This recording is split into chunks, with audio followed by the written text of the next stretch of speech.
Allied victories in Italy, the tide of the war has continued to turn against the Axis powers. The time has come for the Allies to break into France and push the Germans back to their own border. The war will now move into the resort towns of southern France, the French Riviera.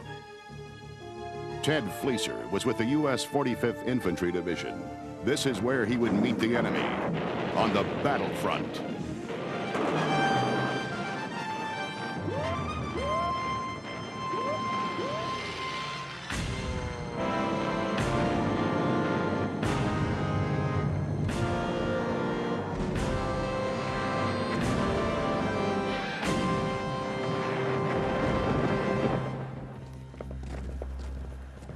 Since 1943, with Allied victories in Italy, German troops have been reassigned to shore up defenses in France and Germany. The D-Day landings at Normandy bring Allied armies right into France.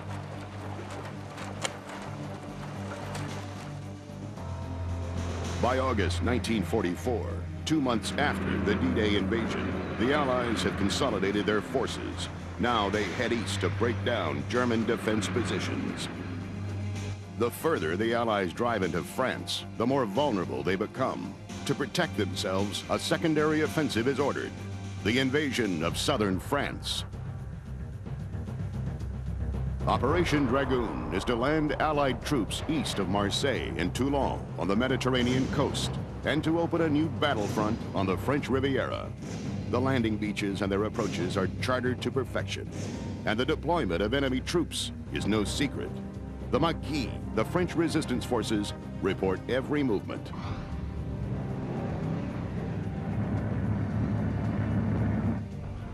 Three American and 2 French divisions are withdrawn from Italy. These will become the nucleus of the invasion force. They are rolled into the 7th Army under the leadership of Lieutenant General Alexander Patch.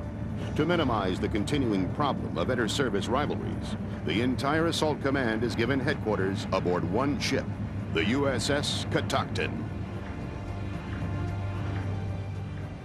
On board for the invasion is a veteran who has just recovered from injuries he received at Anzio, Corporal Ted Fleeser with the 1st Ranger Battalion.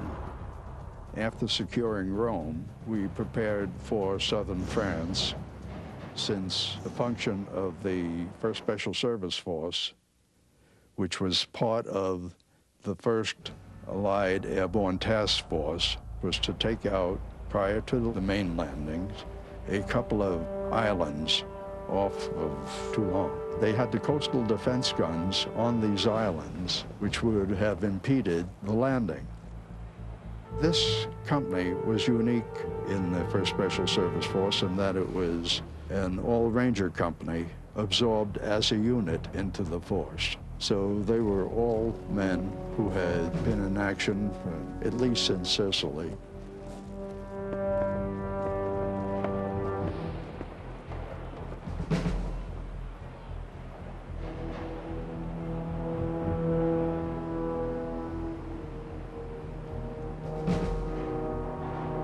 The Germans are expecting the landings in southern France. General Johannes Blockowitz stations 30,000 troops in the assault zone. They are ordered to hold the invaders for a few days until the Allies have tipped off their main landing area. Then 200,000 more German troops will move in to counterattack. It was quite secure. They also had guns to fire out to sea, of course, retractable cupolas for their forward observers. Their accommodations were quite luxurious. As Wehrmacht combat troops are deployed throughout key defense sectors, various support units are alerted to move to southern France. Well, wherever you have a mechanized army, you have to have support units to keep the tanks rolling. Military equipment takes a beating, and it takes support services, it takes technicians. The support units also experimented with weaponry, trying to figure out ways to use ordinary machines as lethal weapons, and they actually came up with a remote-controlled anti-tank device.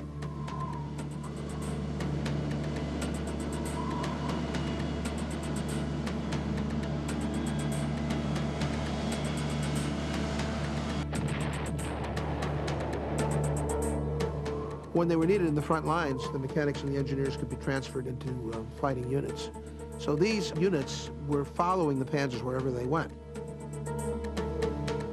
The Germans were very anxious to keep the population and the army from knowing just how precarious the situation was, so they were never told what was going on. But when they got to France and they found that things were not going well, many of these were young men who had never been out of Germany before in their lives, but many of them had fathers who had fought in World War I and been killed in World War I or earlier in World War II, and they knew all too well that the risk was that they might wind up the same way.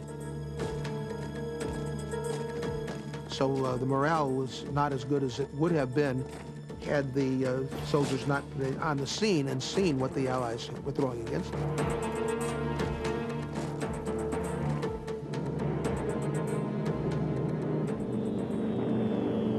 There is no hope of surprising the Germans, but efforts are made to keep the exact landing sector a secret. Bombers of the Mediterranean Allied Air Force hit selected stretches of coastline, but only one of them is the intended assault area.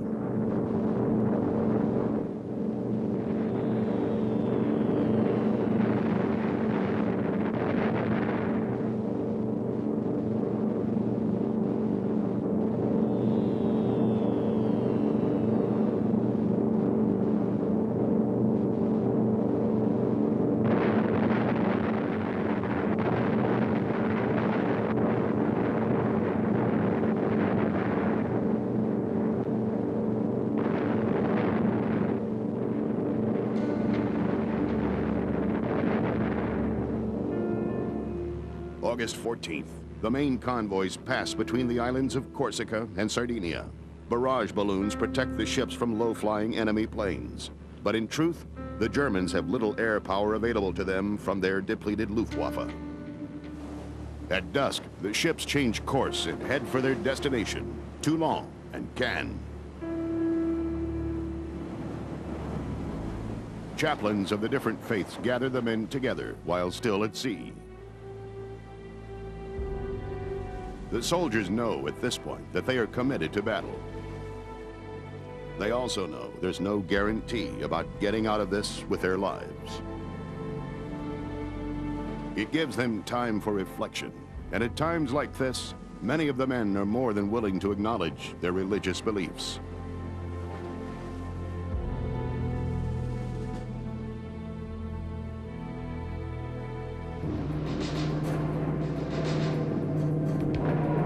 Before the landing, underwater demolition teams, also known as frogmen, do their part to prepare for the invasion.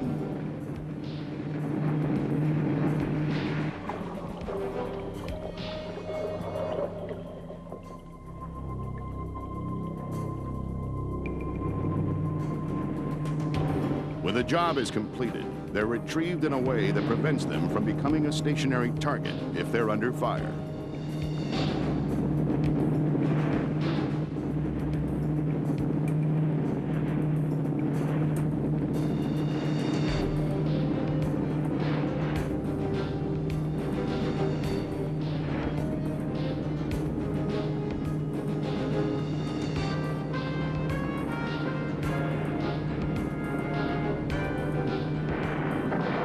Since we couldn't bring our half-tracks in on islands like that, we landed on the mainland, and that was the first place I saw the rocket launchings from the landing craft and the rolling thunderous impact on the beach. On August 15th, Invasion Day, small commando groups on each flank set out for shore. Meanwhile, 400 transport planes carrying over 5,000 paratroopers are flying over the Mediterranean. Operation Dragoon, the invasion of southern France, has begun.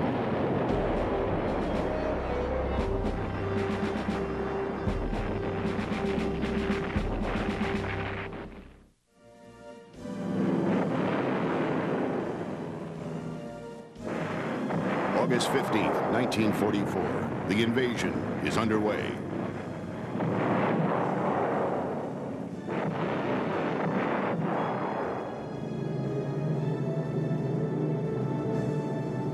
The Gold Coast of the French Riviera, once the playground of Europe's elite, is under attack by invading Allied armies.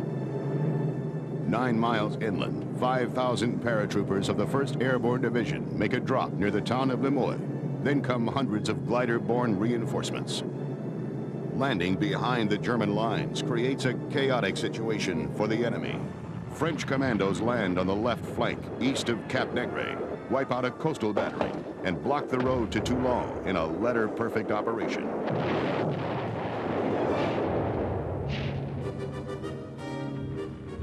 The Germans heard of the Allied attacks at the Côte d'Azur and that the landings were going on. Specialized units were put into battle. The panzers rushed in from the Italian fronts.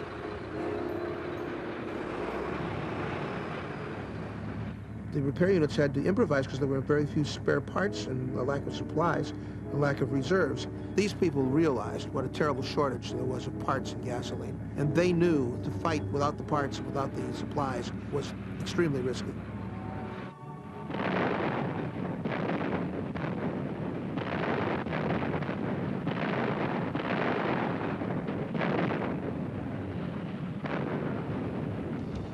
While the naval barrage softens up the enemy on the beach, the landing crafts wait offshore, out of range of German artillery. The rendezvous continues for hours. Then, finally, they head to the beach. 8 a.m. All of the different divisions head to their landing points on the beach.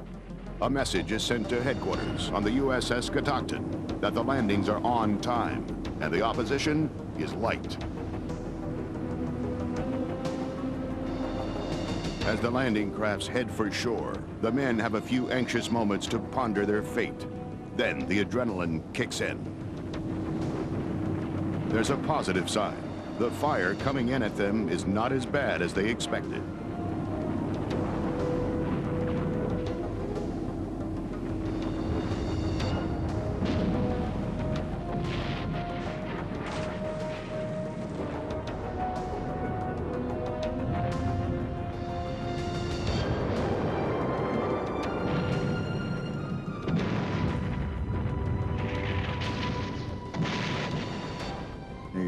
Rocket launching cleared the beach nicely.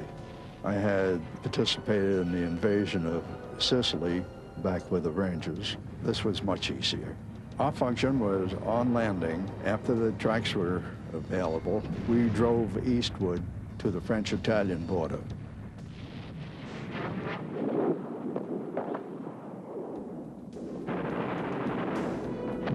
In the early stages, it is a battle of isolated actions. Until the pieces fall into place, headquarters does not know how it stands.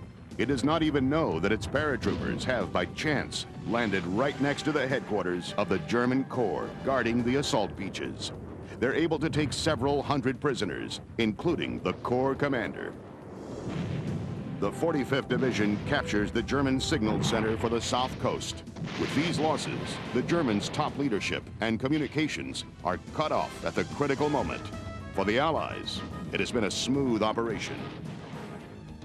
The line companies, the riflemen, would be in advance and so forth. However, that was not the case with our type of unit. We would be in front of the riflemen. We would be doing our own reconnaissance for the force in general. And that's why we were the first in to liberate some of these places rather than it being a rifle company. The 6th Corps, under Lieutenant General Lucian Truscott, quickly sweeps over the 2 German divisions facing the assault beaches. German morale on the continent finally appears to be cracking. German morale was getting shaky in southern France. The best German units were on the Eastern Front and fighting in northern France. So a lot of the troops in southern France were not the very best troops in the German army. And over 2,000 of them surrendered on the first day of strong fighting. Even more surrendered the next day. We had one fellow with us. He had been born in Berlin. There was a whole company of Germans. He was able to talk them into surrendering to our cannon company. The collapse of the beachhead defenses comes too fast for General Blockowitz to rush in reserves. Now he finds, with all the bridges down over the Rhone, his troops are divided into 2 uncoordinated forces, east and west of the river.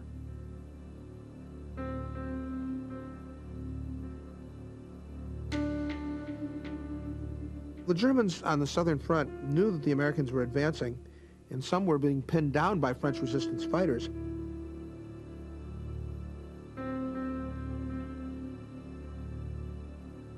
Whenever the Germans moved or tried to hide or tried to make a move, the French villagers of the resistance would inform the Americans where they were and what they were doing, and bombers would come over these the German units, so that the German army was splintered, and the resistance had a great deal of impact, not only as a fighting unit, but as an intelligence unit. Success has come too quickly in the operation. The Germans have no cohesive plan of retreat, and the Allies have no practical plan of advance. Improvising, General Truscott determines to cut off the Germans and order his columns northwest to the Rhone River. Their objective is to wipe out enemy pockets of resistance. However, there's very little of the enemy left to fight. There are the occasional small holding forces. The Germans are leaving just enough men behind to hold off the Americans from catching up with them. This type of fighting is so easy, the men call it the Champagne Campaign. Going through France, while we were doing the liberating, one town, a girl was getting a haircut for collaborating with the Germans, and she kept saying, "C'est pas vrai," it's not true. But the OSS had been operating in the area, and for all I know, this girl might have been helping them underground, thereby appearing to be collaborating, but not. And then she was doubly suffering.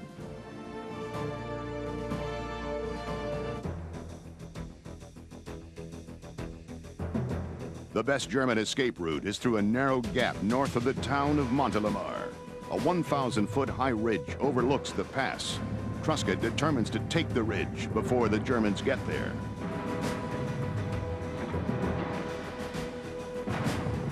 The first troops to reach the Montelimar area on August 21st attack the town instead of the all-important ridge. Thousands of Germans squeak through the gap.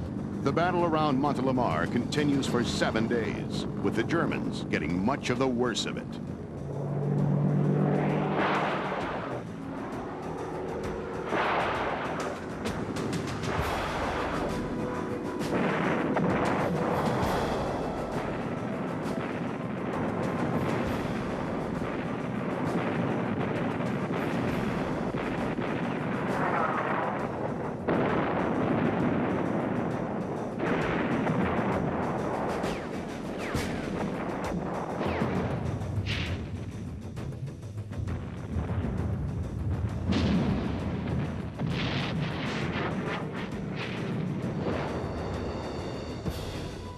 By the time the bombing at Montelimar took place, the Germans were completely demoralized, and the bombing was the last straw. They headed for their vehicles, and they dropped their guns, because you couldn't get home on a gun, and you might get home on a vehicle.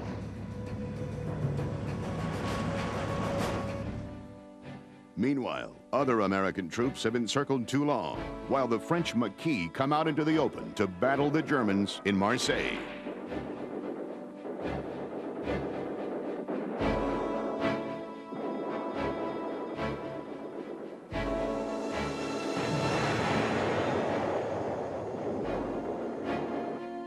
The French quickly round up German sympathizers and collaborators.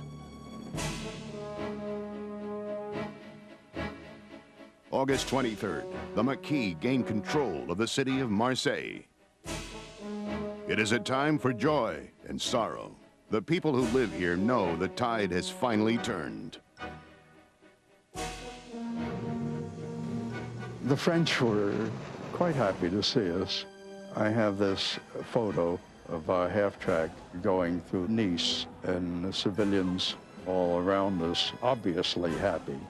Civilians gave us the little tricolore, a tricolored circle that they were wearing and wanted us to wear.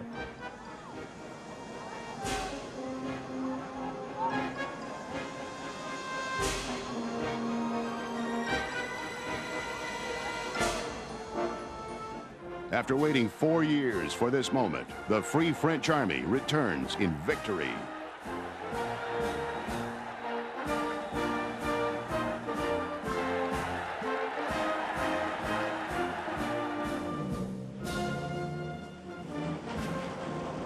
September 11th, both American and French columns now harass the Germans as they race towards their border.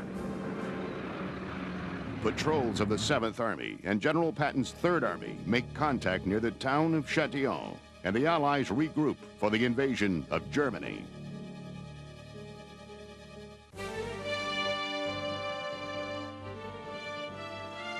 The shattered units of the German army limp back to their homeland in retreat.